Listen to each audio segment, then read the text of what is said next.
সহায় কৰি মানৱীয়তাৰ পৰিচয় দিলে। খেতিৰ এই দিনৰ মাজতে শিৱসাগৰ জিলাৰ হাঁহচৰা চাওদাং গাঁৱৰ নাৰায়ণ বৰুৱাৰ ঘৰৰ এগৰাকী যুৱতীৰ দেহত ধৰা পৰিল কৰোনা।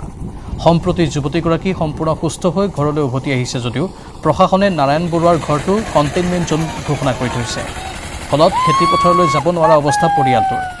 নাৰায়ণ বৰুৱাৰ এই বিপদৰ সময়ত গাঁৱৰ ৰাইজে ট্ৰেক্টৰেৰে হাল বাই ভূঁই ৰুই পৰিয়ালটোক বিপদৰ পৰা ৰক্ষা কৰিলে। সকলো ৰাইজে নাৰায়ণ বৰুৱাৰ সহায় কৰাৰ উদ্দেশ্যে পথাৰত নামি পৰিল। পৰিয়ালটোৰ বিপদৰ সময়ত শিৱসাগৰ হাঁহচৰাৰ চাওদাং গাঁওবাসী ৰাইজে যি সহায় কৰিলে তাক একেমুখে শলাগিছে সকলোৱে।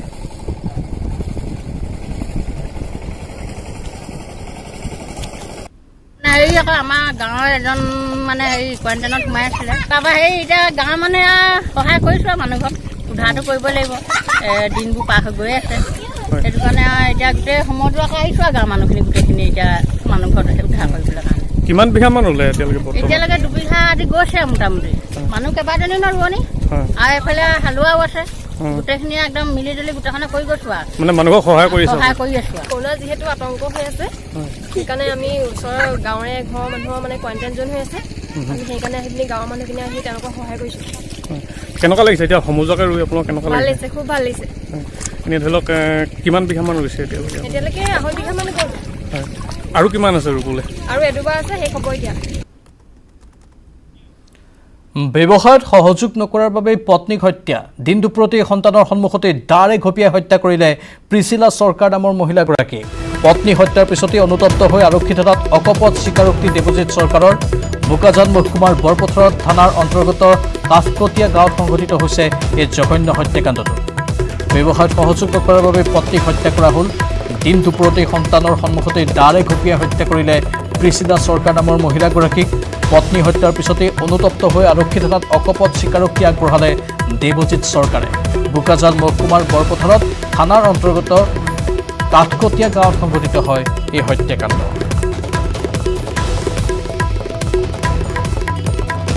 কাণ খুলিবৰ কাৰণে তাক মই সহায় বিচাৰিছে, মোৰ লগত সহায় কৰি দিবি সি যাব বিচৰা নাছিল। মই বিচৰা নাগতে মই সময়তে দোকানো খোলা নাছিলোঁ, তেনেকৈ ঘৰতো ফুৰি আছিলোঁ, তাক একো কৰা নাছিল। হয়, লাষ্টত মই তাৰ বাপেকক মাতিলোঁ যে অলপ বুজাচোন, তাক সেইবোৰ দোকানত যদি সহায় নকৰে বেংকৰ কিস্তি কেনেকৈ মাৰে। হয়, তাৰ মা বাপেকে আহিলে আৰু লাষ্ট টাইমত সেই কেছৰ কথা ক'ল, মোৰ ছোৱালীক মই কাম কৰিব ৰখা নহয় বুলি কয়। একো নাই, তাক মই বুজাই থাকোঁতে এইটো কৰি পালোঁ। তাৰ লগত কথা পাতি থাকোঁতে খং উঠিলে। এক ব্ৰেকিং নিউজ। কাজিৰঙাত বানত পুনৰ 2টা গড়ৰ মৃত্যুৰ খবৰ আহিছে। ক্ৰমাৎ সুস্থিৰ হৈছে কাজিৰঙাৰ বান পৰিস্থিতি, কিন্তু বান কমাৰ পিছতো প্ৰতিদিনে বাঢ়িছে বন্যপ্ৰাণীৰ মৃত্যুৰ সংখ্যা। চলিত বানত 18টা গড়কে ধৰি 150টা বন্যপ্ৰাণীৰ মৃত্যু হৈছে। ইয়াৰে 105টা খতীয়া পহু, 6টা মহ, 11টা গাহৰি, 3টা স্বাম ডিয়াৰৰ মৃত্যু হৈছে। 150টা বন্যপ্ৰাণীৰ ভিতৰত 81টা পানীত ডুবি মৃত্যুমুখত পৰিছে। ৰাষ্ট্ৰীয় ঘাইপথত বাহনৰ খুন্দাত 20টা বন্যপ্ৰাণীৰ মৃত্যু হৈছে। কাজিৰঙা ব্যাঘ্ৰ প্ৰকল্পৰ অধীনত আছে 223টা বন শিবিৰ। 223টা বন শিবিৰৰ ভিতৰত 14টা বন শিবিৰ এতিয়াও পানীৰ তলতেই আছে। ৰাষ্ট্ৰীয় উদ্যানখনৰ 50% আজিও জলমগ্ন অৱস্থাত। আৰু তাৰ মাজতেই কাজিৰঙাত বানপানীৰ ফলত বন্য জীৱ জন্তুৰ মৃত্যুৰ খবৰ আহি আছে আৰু বানত পুনৰ 2টা গড়ৰ মৃত্যু হৈছে।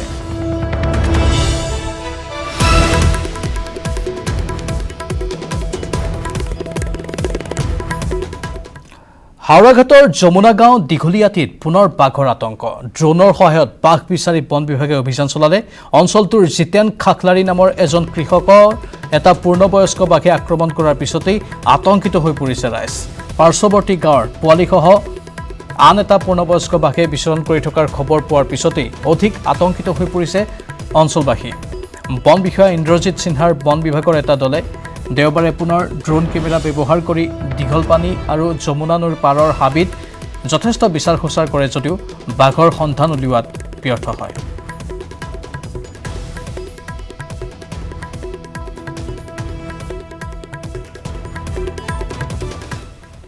আজি পবিত্ৰ ৰাখী বন্ধন। শাওনৰ 3য়টো সোমবাৰ তথা পূৰ্ণিমাত দেশজুৰি পালন কৰা হয় ৰাখী বন্ধন। ৰাখী পূৰ্ণিমা উপলক্ষে ভাতৃভগ্নীৰ বাবে এয়া এটা বিশেষ দিন। অৱশ্যে কৰোনা আৰু লকডাউনে এইবাৰ ম্লান কৰিলে ৰাখী বন্ধনৰ উৎসাহ উদ্দীপনা। লকডাউনৰ বাবে এইবাৰ বজাৰতো দেখা পোৱা নগ'ল ৰং বিৰঙী ৰাখী। তাৰ মাজতো ৰাখীৰ উৎসাহ উদ্দীপনা পূৰ্বৰ দৰেই আছে।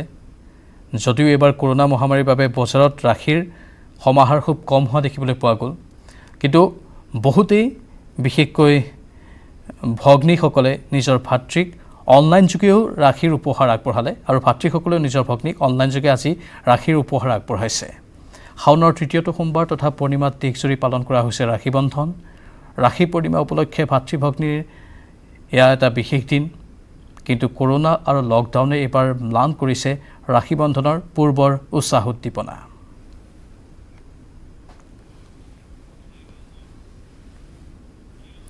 এবাৰ বঙাইগাঁৱৰ সৃজন গ্ৰামত অঘটন সংঘটিত হৈছে বলবমৰ পানী আনিবলৈ গৈ নৈত উটি গ'ল এজন আইনৰ কোবাল খুঁটাত উটি গ'ল এজন যুৱক নৈত উটি যোৱা যুৱকজনৰ নাম ৰাজীৱ ৰায় বৰ্তমানলৈ কোনো সংসূত্ৰ নাই যুৱকজনৰ বঙাইগাঁৱৰ সৃজন গ্ৰামত এই অঘটনটো সংঘটিত হৈছে বলবমৰ পানী আনিবলৈ গৈছিল আৰু তেতিয়াই নৈত উটি গ'ল যুৱকজন নৈত উটি যোৱা যুৱকজনৰ নাম ৰাজীৱ ৰায় বৰ্তমানলৈকে কোনো সংসূত্ৰ পোৱা নাই ৰাজীৱ ৰায় নামৰ যুৱকজনৰ বঙাইগাঁৱৰ সৃজন গ্ৰামত এই অঘটন সংঘটিত হৈছে বলবমৰ পানী আনিবলৈ গৈছিল তেতিয়াই আইনৰ কোবাল খুঁটাত উটি গৈছে ৰাজীৱ ৰায় নামৰ যুৱকজন কিন্তু এতিয়ালৈকে কোনো সংসূত্ৰ লাভ কৰিবলৈ সক্ষম হোৱা নাই কোনো লোকে এই যুৱকজনৰ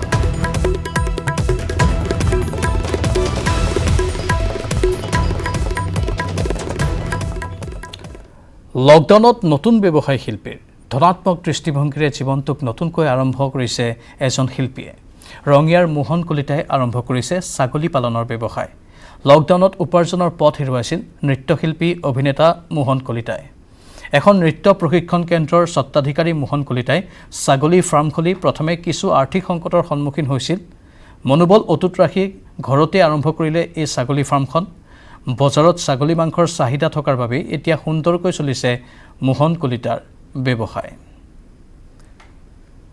নৃত্যৰ প্ৰশিক্ষণ দিয়ে কিন্তু নৃত্য প্ৰশিক্ষণৰ যেটো তেওঁলোকৰ সকলো এতিয়া প্ৰশিক্ষণস্থলী বন্ধ হৈ আছে কাৰণ লকডাউন লগতে কৰোনা মহামাৰী যাৰ বাবে এইবাৰ এই শিল্পীগৰাকীয়ে ছাগলী পালনৰ ব্যৱসায় আৰম্ভ কৰিছে প্ৰথম অৱস্থাত কিছু তেওঁ আৰ্থিক সংকটৰ সন্মুখীন হৈছিল কিন্তু এতিয়া লাহে লাহে ছাগলী মাংসৰ চাহিদা বৃদ্ধি পোৱাৰ লগে লগেই তেওঁৰ ব্যৱসায়ও ভাল হ'বলৈ আৰম্ভ কৰিছে অধিক জনাব আমাৰ সতীৰ্থ ইনামুল ইছলামে দীৰ্ঘদিনীয়া লকডাউনৰ সময়ত বিভিন্নজনে নিজৰ কৰ্মসংস্থাপন হেৰুৱাই পেলাইছে কি অভিনেতা কি পৰিচালক কি ব্যক্তিগত প্ৰতিষ্ঠানত কাম কৰা সকলোৱে নিজৰ কৰ্মসংস্থাপন হেৰুৱাই পেলাইছে তাৰ মাজতে ৰঙিয়াৰ মোহন কলিতা পেছাত এগৰাকী নৃত্য পৰিচালক অভিনেতা লগতে এখন নৃত্য বিদ্যালয়ৰ স্বত্বাধিকাৰী নিজৰ কৰ্মসংস্থাপন হেৰুৱাই পেলাইছে লকডাউনৰ সময়ছোৱাত কিন্তু এই লকডাউনৰ সময়ছোৱাত আৰম্ভ কৰিছে ছাগলীৰ ব্যৱহাৰ ছাগলীৰ ফাৰ্ম খুলি নিজকে স্বাৱলম্বী কৰাৰ চেষ্টা আৰম্ভ কৰিছে আমাৰ লগত নৃত্য পৰিচালক মোহন কলিতা আছে তেখেতৰ পৰা জানিবলৈ বিচাৰিম কি ক'বা এই ক্ষেত্ৰত হয় মই ভাবোঁ যে মোৰ বিশ্বাস হৈছে যে সৰুৰ পৰা আমি ছাগলীৰ লগত জড়িত ছাগলী আমি আগতে পুহিছিলোঁ এতিয়া নতুনকৈ মানে বেছিকৈ ছাগলী মানে আনি ফাৰ্মৰ কাৰণে চেষ্টা কৰিছোঁ ইতিমধ্যে মোৰ ফাৰ্মত ছাগলী সোমাইছে আৰু মোৰ বিশ্বাস যিখিনি নৃত্য পৰিচালক আছে তেওঁলোকে এটা নতুনকৈ কামত হাত দিব লাগে আৰু ধৈৰ্য ধৰি কাম কৰিব লাগে বিশ্বাসটো সকলোৰে ৰাখিব লাগিব ছাগলী বুলি নহয় যিকোনো বস্তু কাম কৰোঁতে বিশ্বাস লাগিব মই যেতিয়া নৃত্য কৰিছিলোঁ বহুত সৰুতে পৰা মোৰ ভাৱ আছিলে এটা মই নৃত্য পৰিচালক হ'ম অভিনেতা হ'ম কিবা এখন স্কুল কৰিম কিবা এটা কৰি খাম কিন্তু সঁচাকৈ মই বৰ অতি সুন্দৰকৈ খাই আছিলোঁ তথাপিও মই ভাগৰি পৰা নাই নৃত্য কৰাৰ উপৰিও নৃত্যৰ চৰ্চা ৰাখিও তাৰ লগত মই এখন ফাৰ্ম ঘৰতে নতুনকৈ আৰম্ভ কৰিছোঁ কেনেকুৱা ধৰণে আৰম্ভ কৰিলে প্ৰথম অৱস্থাত প্ৰথমতে মোৰ এজন বন্ধু আছিল বন্ধুজনৰ নাম হ'ল মানে কিশোৰ কলিতা তেওঁৰ ঘৰ মঙলদৈত তেওঁ মই বন্ধু আছিল মোৰ লগত তেওঁ ফাৰ্ম খুলিছিল মানে ছাগলীৰ ফাৰ্ম সেই ফাৰ্মখন চাব গৈছিলোঁ মই বহুত দূৰৰ পৰা পাঞ্জাৱ হাৰিয়ানা দূৰৰ পৰা ছাগলী দেখা পাইছিলোঁ সেইদিনাৰ পৰা মই ছাগলী বেছিকৈ পুহিম বুলি এটা মনতে ভাৱ আছিল এই লকডাউন এটা স্কোপ পালোঁ মই যে এতিয়া মই ফ্ৰী আছোঁ মানুহজন এখন মই ধুনীয়াকৈ ফাৰ্মখন পইচাত আৰম্ভ কৰিছিলোঁ অসুবিধা আছিল নেকি প্ৰথম অৱস্থাত পইচা পাতি বৰ অসুবিধা আছিল মই কাৰোবাৰ পৰা ধাৰ লৈ মানে মিলাই কিনি কিবা কৰি এখন মই এতিয়া প্ৰায় ৮০,০০০ টকা দি এখন ফাৰ্ম আৰম্ভ কৰিছোঁ এতিয়া লাভৱান হ'ব বিশ্বাস এটা আছে ইতিমধ্যে মোক ছাগলী কণ্টেক্ট হৈছে আৰু নেক্সট সপ্তাহত ছাগলী আহি আছে ৪-৫জন কাষ্টমাৰে মোৰ লগত ইতিমধ্যে এডভান্স দিছে চৰকাৰক কিবা আহ্বান জনাব চৰকাৰক মানে অতি দুখেৰে নাজানাওঁ যাতে ফূৰ্তিৰে জনাওঁ আশা কৰি আছোঁ তেওঁলোকে আমাক এবাৰ চকুমুৰি চাব বিশ্বাস এটা আছে হয়, দীৰ্ঘদিনীয়া লকডাউনৰ সময়ছোৱাত আৰ্থিক সংকটত ভুগিছিল এইসকল লোকে আৰু ইয়াত যথেষ্ট অসুবিধাৰ মাজেৰে দিন অতিবাহিত কৰিব লগা হৈছে আৰু যি লকডাউনৰ সময়ছোৱাত এক প্ৰকাৰ পেটৰ তলত গামোচা বান্ধি জীৱন কটাবলগীয়া হৈছিল আৰু চৰকাৰৰ ওচৰত আহ্বান জনাইছে। ৰাজ্যৰ ভিন্ন প্ৰান্তৰ লগতে কলগাছিয়াতো কংগ্ৰেছৰ প্ৰতাৰণা দিৱস পালন। ৰূপসী ব্লক কংগ্ৰেছৰ উদ্যোগত ৰাজীৱ ভৱনৰ পৰা সমদল কৰি কলগাছিয়া চাৰিআলি চকত উপস্থিত হৈ কেন্দ্ৰীয় বিজেপি চৰকাৰ আৰু ৰাজ্যিক বিজেপি চৰকাৰে দিয়া প্ৰতিশ্ৰুতিৰ তালিকা দাখ কৰে। বিজেপি চৰকাৰৰ বিৰুদ্ধে বিভিন্ন ধৰণৰ শ্লোগান দি পৰিৱেশ উত্তাল কৰি তোলে প্ৰতিবাদকাৰীসকলে। এয়া কংগ্ৰেছৰ প্ৰতাৰণা দিৱস পালন। কলগাছিয়াত এইদৰে প্ৰতাৰণা দিৱস পালন কৰিছে তেওঁলোকে। ৰূপসী ব্লক কংগ্ৰেছৰ উদ্যোগত ৰাজীৱ ভৱনৰ পৰা সমদল কৰি কলগাছিয়া চাৰিআলি চকত উপস্থিত হৈ কেন্দ্ৰীয় চৰকাৰ আৰু ৰাজ্য চৰকাৰৰ বিৰুদ্ধে তেওঁলোক সৰব হৈ পৰা পৰিলক্ষিত হয়।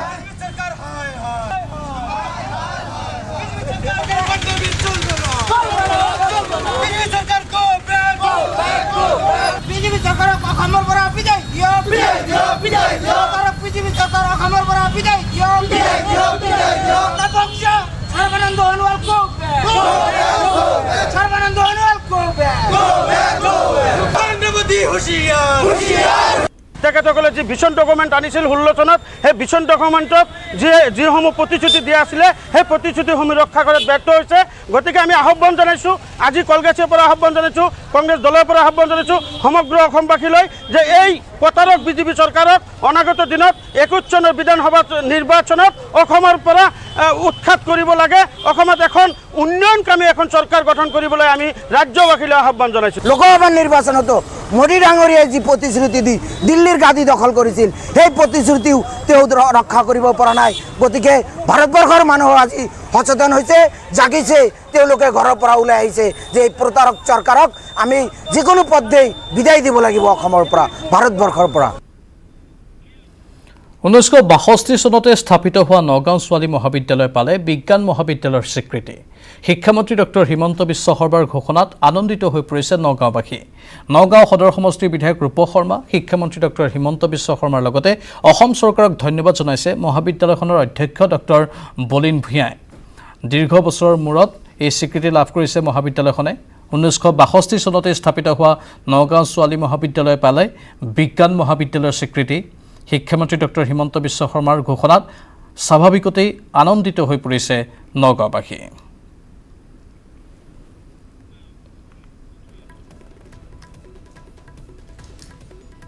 নগাঁও সদৰ সমষ্টিৰ বিধায়ক ৰূপ শৰ্মা, শিক্ষামন্ত্ৰী ডক্টৰ হিমন্ত বিশ্ব শৰ্মাৰ লগতে অসম চৰকাৰক ধন্যবাদ জনাইছে মহাবিদ্যালয়খনৰ অধ্যক্ষ ডক্টৰ বলিন ভূঞাই।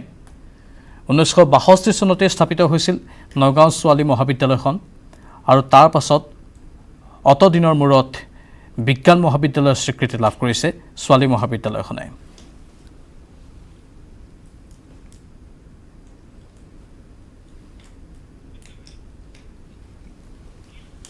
ৰাজ্যৰ বান পৰিস্থিতি এতিয়া সুস্থিৰ, কিন্তু বিলাই বিপত্তি আঁতৰা নাই বানাক্ৰান্তৰ। বিগত দুমাহে বানৰ কবলত শোণিতপুৰৰ বৰচলা 6খন গাঁৱৰ সংযোগী গুৰুত্বপূৰ্ণ পথ আজিও পানীৰ তলত আছে। পথৰ নাই কোনো অস্তিত্ব। টুলুঙা নাৱেৰে যাতায়াত কৰিছে শ শ লোকে। এই পথটো তদানীন্তন কংগ্ৰেছ চৰকাৰৰ আমোলতেই কেইবা লক্ষাধিক টকা ব্যয়েৰে নিৰ্মাণ কৰা হৈছিল। বানত বিধ্বস্ত পথসমূহ বিভাগীয় কৰ্তৃপক্ষই গুৰুত্ব নিদিয়াৰ অভিযোগ উত্থাপন হৈছে। শোণিতপুৰৰ বৰচলাৰ এই অঞ্চলটোৰ পথসমূহৰ অৱস্থা আমি দেখুৱাই আছোঁ। ৰাজ্যৰ বান পৰিস্থিতি সুস্থিৰ, কিন্তু বিলাই বিপত্তি আঁতৰা নাই বানাক্ৰান্তৰ।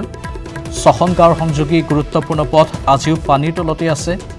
পথৰ কোনো অস্তিত্ব দেখিবলৈ পোৱা যোৱা নাই তাত। টুলুঙা নাৱেৰে যাতায়াত কৰিছে শ শ লোকে। এই পথটো তদানীন্তন কংগ্ৰেছ চৰকাৰৰ আমোলতেই কেইবা লক্ষাধিক টকা ব্যয়েৰে নিৰ্মাণ কৰা হৈছিল। বানত বিধ্বস্ত পথসমূহ বিভাগীয় কৰ্তৃপক্ষই গুৰুত্ব নিদিয়াৰ অভিযোগ উত্থাপন হৈছে। অধিক জনাব আমাৰ সতীৰ্থ হৰেণ ভূমিজে। হয়, বান পৰিস্থিতি কিছু উন্নত হৈছে যদিও ঠায়ে ঠায়ে এতিয়াও পানী শুকোৱা নাই। আৰু মই বৰ্তমান উপস্থিত আছোঁ শোণিতপুৰ জিলাৰ বৰচলাত। বৰচলাতো বান পৰিস্থিতি উন্নত হৈছে যদিও এতিয়াও বাট পথ বানপানীৰ কবলত। আৰু সেই দৃশ্য দেখুৱাম মই। বৰচলাৰ এটা পথ বিগত 2.5 মাহ ধৰি এনেদৰে পথটোৰ পানীৰ তলত আছে। ব্ৰহ্মপুত্ৰৰ বাঢ়নি পানীৰ তলত আজিও বৰচলাৰ এটা অতি গুৰুত্বপূৰ্ণ পথ এনেদৰে পানীৰ তলত আছে। কেনেধৰণে যাতায়াতৰ নামত নৰক যন্ত্ৰণা ভুগিছে সেয়া আপুনি দেখিলে এই দৃশ্য নিশ্চয় বুজিব পাৰিব। এতিয়া কি ক'ব, আজিও পানীৰ কবলত এটা পথ। আজি প্ৰায় 2.5 মাহ ধৰি পেলাই এই পথটো পানীৰ তলত আছে আৰু বৰ্তমান এতিয়া ইয়াত থকা প্ৰায় 10খনমান গাঁৱৰ মানুহৰ যাতায়াতৰ বহুত অসুবিধা হৈছে আৰু যেহেতু ইয়াতে চৰকাৰে কোনো ধৰণৰ বোটৰ ব্যৱস্থা কৰা নাই, টুলুঙা নাৱত মানুহবোৰ অহা যোৱা কৰি আছে, এক জীৱনৰ প্ৰতি সংশয় আহিছে বুলি আমি ভাবিছোঁ। গতিকে এই ক্ষেত্ৰত চৰকাৰে এটা ভূমিকা লৈ পেলাই এই মানুহখিনিক এটা ব্যৱস্থা অহা যোৱা ব্যৱস্থা কৰি দিব পাৰিলে ভাল আছিলে বুলি ভাবিছোঁ। পথটো আচলতে কিহৰ কাৰণে বানপানীত ডুবিছে? ওখ নবনালে আৰু ইয়াৰ একদম দীৰ্ঘম্যাদী পৰিকল্পনা একেবাৰে নাই, চৰকাৰৰ হাতত একেবাৰে দীৰ্ঘম্যাদী পৰিকল্পনা নাই। যিহেতু বিলৰ মাজেৰে এটা পথ বনাইছে, চৰকাৰী ধনৰ এক মানে বৃহৎ ধনৰাশি বেকাৰ এইটো অপচয় হৈছে বুলি আমি ধাৰণা কৰিছোঁ। আৰু যিহেতু পথটো ওখ বনোৱা নাই আৰু বিলৰ মাজেৰে পথ, আৰু ইয়াতে দেখিছে গোটেই কাৰেণ্টৰ পোষ্ট আছিলে, গোটেই কাৰেণ্টৰ পোষ্টবিলাক খহি পেলাই পৰি গৈছে। কি ক'ব? মই চৰকাৰ আৰু প্ৰশাসনক মই দাবী জনাইছোঁ, এই পথটো ইয়াৰ ইফালে 8-10খন গাঁও আছে, সেই গাঁৱৰ ৰাইজে বৰচলা চেণ্টাৰৰ লগত এটা সম্পৰ্ক আছে। তেখেতসকল এই চেণ্টাৰলৈকে অহা যোৱা কৰে বা ইয়াৰ পৰাই তেখেতসকল চলি মেলি কৰি আছে। সেই গতিকে এই পথটো অতি সোনকালে তেখেতসকলে নিৰ্মাণ কৰক আৰু সুপৰিকল্পিতভাৱে, যিহেতু বানপানী অঞ্চলৰ ঠাই, সেই গতিকে ভালদৰে আৰু পৰামৰ্শ লৈ এই পথটো যাতে ভালদৰে বনায়। এবাৰ ৰঙিয়াৰ মৰাণজানাত VVIP ছাগলী চোৰ আটক হৈছে। VVIP চোৰে কেতিয়াবা যদি স্কৰ্পিঅ'ত ছাগলী চোৰ কৰে, আকৌ কেতিয়াবা বিলাসী বাইকত চোৰ কৰে ছাগলী। শনিবাৰে নিশা পালচাৰ বাইকেৰে ছাগলী চুৰি কৰি লৈ গৈ থকা অৱস্থাত ৰাইজে খেদি কৰায়ত্ব কৰে 2 ছাগলী চোৰক। ধৃত চোৰ দুটা হৈছে কামৰূপৰ কমলপুৰ থানাৰ অন্তৰ্গত আথাৰাৰ হীৰকজ্যোতি চৌধুৰী আৰু মধুকুছিৰ যতীন ৰাজবংশী। কলমমণিৰ পৰা ছাগলী চুৰি কৰি ৰঙিয়াত ব্যৱসায়ীৰ ওচৰত বিক্ৰী কৰিবলৈ আহিছিল 2 ধৃত, কিন্তু দিন বেয়া আছিল 2 ছাগলী চোৰ। ৰাইজে হাতেলোতে কৰায়ত্ব কৰিলে চোৰ দুটা। চতুৰ চোৰে ঘনে সলনি কৰে নিজৰ পৰিচয়। চোৰ দুটাৰ কৰ্মকাণ্ড দেখি লপা থপা দিয়ে উত্তেজিত ৰাইজে। অৱশেষত আৰক্ষীৰ উপস্থিতিত প্ৰকৃত পৰিচয় ওলাল এই চোৰ দুটাৰ। দীৰ্ঘদিনে বিভিন্ন চুৰি কাৰ্যত জড়িত এই চোৰ দুটা। বিগত সময়ছোৱাত আৰক্ষীৰ মূৰৰ কামোৰণি হৈছিল এই ছাগলী চোৰ দুটা। আৰক্ষীয়ে ইতিমধ্যে চোৰ দুটাক কৰায়ত্ব কৰি জেৰা অব্যাহত ৰাখিছে। মোৰ নাম হীৰকজ্যোতি চৌধুৰী, মই এই ছাগলটো চুৰ কৰিব আহিছোঁ। আপুনি ভালকৈ জনাই ক'ৰ পৰা আনিছ ছাগলটো? কলমনি। তোমাৰ নাম কি? যতীন ৰাজবংশী। ঘৰ ক'ত? তোমাৰ ঘৰ? মোৰ নাম হীৰকজ্যোতি চৌধুৰী, মোৰ ঘৰ আথাৰা। ছাগলী ৰিয়েল কথা কৈছো। ছাগলী কি চুৰ কৰি আনিছা নেকি? চুৰ কৰি আনিছো। তাৰপিছত আনি পেলাই আনি কিনে মই নাজানো, মই ৰাস্তা ভুল হ'ল এনেকে সোমাই আহিলো। মই বাইক চলোৱা নাই, মোৰ লগৰটো বাইক চলাইছে। 1962 চনতে স্থাপিত হোৱা নগাঁও ছোৱালী মহাবিদ্যালয় পালে বিজ্ঞান মহাবিদ্যালয়ৰ স্বীকৃতি। শিক্ষামন্ত্ৰী ডক্টৰ হিমন্ত বিশ্ব শৰ্মাৰ ঘোষণাত আনন্দিত হৈ পৰিছে নগাঁওবাসী। নগাঁও সদৰ সমষ্টিৰ বিধায়ক ৰূপক শৰ্মা শিক্ষামন্ত্ৰী ডক্টৰ হিমন্ত বিশ্ব শৰ্মাৰ লগতে অসম চৰকাৰক ধন্যবাদ জনাইছে মহাবিদ্যালয়খনৰ অধ্যক্ষ ডক্টৰ বলিন ভূঞাই। অধিক জনাব আমাৰ সতীৰ্থ নীলোৎ পলে।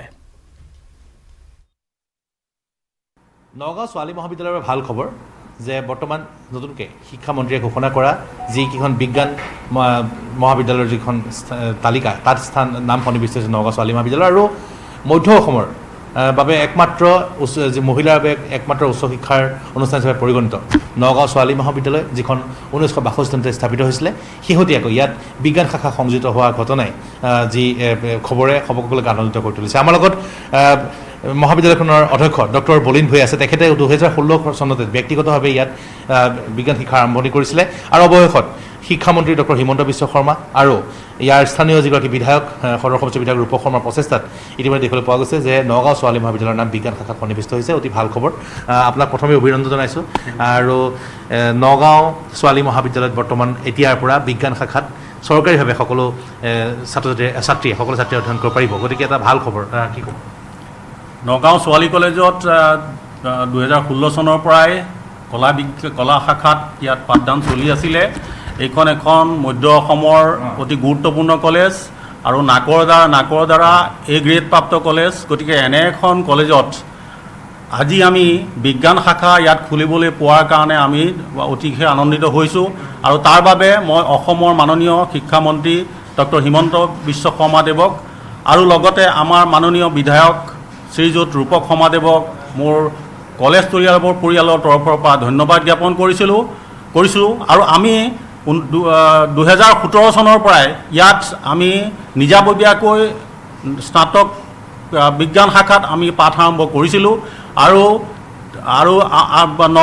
আমাৰ শিক্ষামন্ত্ৰীয়ে যি 50খন কলেজ ডিক্লেয়াৰ কৰিছিল তাৰ মাজতো আমি স্থান লাভ কৰিছিলোঁ আৰু শেহতীয়াকৈ 16খন কলেজৰ যি আমাৰ প্ৰবক্তা বা নিযুক্তিৰ কাৰণে যি প্ৰক্ৰিয়া আৰম্ভ হ'ব তাত আমি সোমাবলৈ পাই আমি যথেষ্ট গৌৰৱান্বিত হৈছোঁ মই আশা ৰাখিছোঁ যে আমাৰ ইয়াত ছায়েন্স হোৱাৰ লগে লগে নতুন শিক্ষানীতি মৰ্মে যেনেকৈ এজন ছাত্ৰীয়ে ফিজিক্সৰ লগত মেথামেটিক্সৰ লগত যেনেকৈ সংস্কৃত আৰু ফিলচফি পঢ়িব পাৰিব সেই সুবিধাকণ ইয়াত পাব মই কলেজৰ পৰিয়ালৰ তৰফৰ পৰা মই অসম চৰকাৰক এই সুযোগতে মোৰ ধন্যবাদ জ্ঞাপন কৰিলোঁ সঁচাকৈ আজিৰ দিনটো আমাৰ বাবে সঁচাকৈ বহুত ভাল খবৰ আমি গৌৰৱ অনুভৱ কৰিছোঁ মধ্য অসমৰ প্ৰাণকেন্দ্ৰ নাৰী শিক্ষাৰ অগ্ৰণী শিক্ষানুষ্ঠান নগাঁও ছোৱালী মহাবিদ্যালয় 1962 চনতে মহেশ চন্দ্ৰ দেৱগোস্বামীৰ প্ৰচেষ্টাত প্ৰতিষ্ঠা লাভ কৰা নগাঁও ছোৱালী মহাবিদ্যালয়ে 2018 বৰ্ষত ব্যক্তিগত প্ৰচেষ্টাত কলেজ কৰ্তৃপক্ষৰ সহযোগত আৰু গুৱাহাটী বিশ্ববিদ্যালয়ৰ এফিলিয়েশ্যনত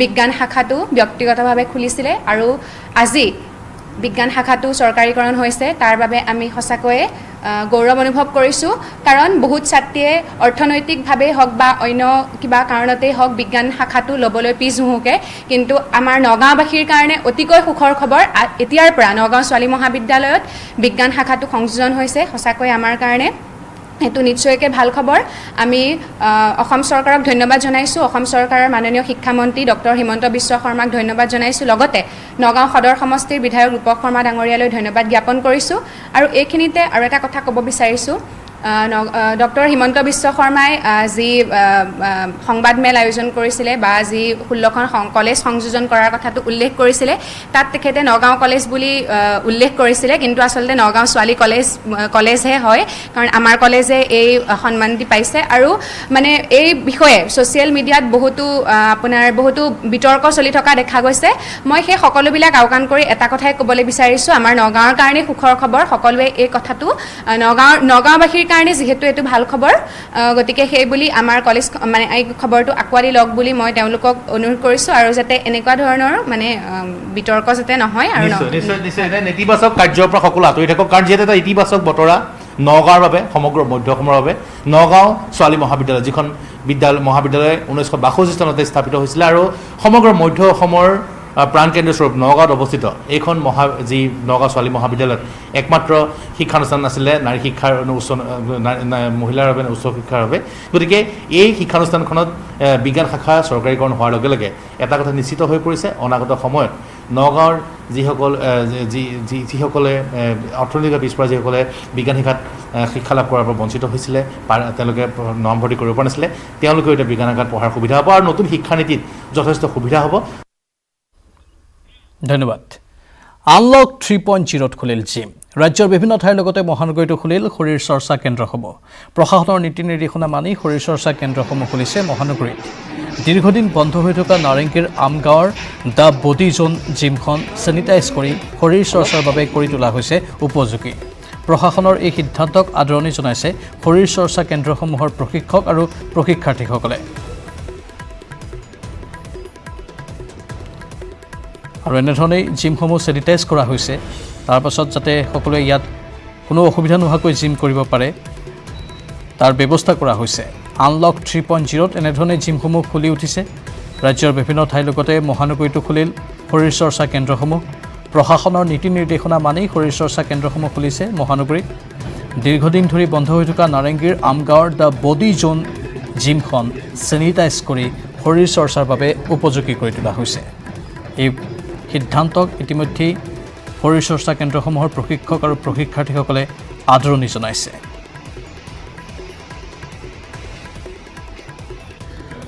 অভিষেক জনাব আমাৰ সতীৰ্থ অজয় বৰ্মনে সুদীৰ্ঘ 5টা মাহ বিৰতিৰ মূৰত মহানগৰীত আজিৰে পৰা খোলা হৈছে শৰীৰ চৰ্চা কেন্দ্ৰসমূহ আৰু এই মুহূৰ্তত মই উপস্থিত আছোঁ মহানগৰীৰ আমগাঁওস্থিত দ্য বডি জোন ফিটনেছ চেণ্টাৰত আৰু এই মই দৃশ্য দেখুৱাইছোঁ যে প্ৰশাসনৰ যি নীতি নিৰ্দেশনা মানি তেওঁলোকে এনেদৰে তেওঁলোকৰ প্ৰৱেশ দ্বাৰতে যি চেনিটাইজাৰ ব্যৱস্থা কৰিছে, যি টেম্পাৰেচাৰ চেক ব্যৱস্থা কৰিছে, প্ৰত্যেকজন যি শৰীৰ চৰ্চা কেন্দ্ৰত যি শৰীৰ চৰ্চাবিদসকল আহে তেওঁলোকক এনেদৰে তেওঁলোকে টেম্পাৰেচাৰ চেক কৰিছে, তেওঁলোকে তাৰ আগতে হাত ধুব দিয়ে, তাৰপিছত চেনিটাইজ কৰে আৰু তাৰপিছত তেওঁলোকক এক নিৰ্দিষ্ট নীতি নিয়মৰ মাজেৰে তেওঁলোকক প্ৰৱেশ কৰিবলৈ দিয়ে। এই মই দৃশ্য দেখুৱাইছোঁ এই শৰীৰ চৰ্চা কেন্দ্ৰটোত যি চৰকাৰে যি ধৰণৰ তেওঁলোকক সামাজিক দূৰত্বৰ কথা কৈছিল যে প্ৰতিজনে 1 মিটাৰ দূৰত্ব আৰু কম সংখ্যক লোকৰ দ্বাৰাহে জিমসমূহ খোলা হ'ব, শৰীৰ চৰ্চা কেন্দ্ৰসমূহ খোলা হ'ব আৰু এই সকলো নীতি নিয়ম মানি কিনে তেওঁলোকে এনেদৰে এই মই দৃশ্য দেখুৱাইছোঁ তেওঁলোকৰ নিজৰ শৰীৰ চৰ্চা আৰম্ভ কৰিছে।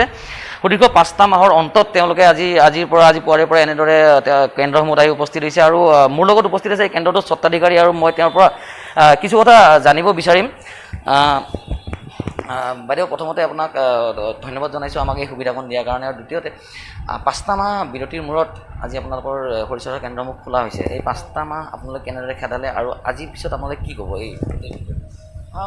এই 5টা মাহ বহুত অসুবিধাৰ মাজত আমাৰ পাৰ কৰিবলগীয়া হ'ল, কাৰণ জিমটো বন্ধ আছিলে, আমাৰ কোনো ধৰণৰ ক্লাইণ্ট অহা নাছিলে, আমি সেইকাৰণে মাহেকীয়া যিটো তেওঁলোকৰ মাচুল সেইটোও পোৱা নাছিলোঁ।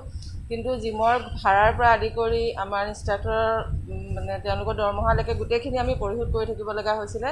তো সেইখিনি যথেষ্টখিনি আমি অৰ্থনৈতিক মানে দুৰ্যোগত ভুগিবলগীয়া হ'ল। কিন্তু এতিয়া সকাহ পাইছোঁ, অকণমান পাৰিম যেন লাগিছে, কাৰণ আজিৰ পৰা জিমটো খুলিছে।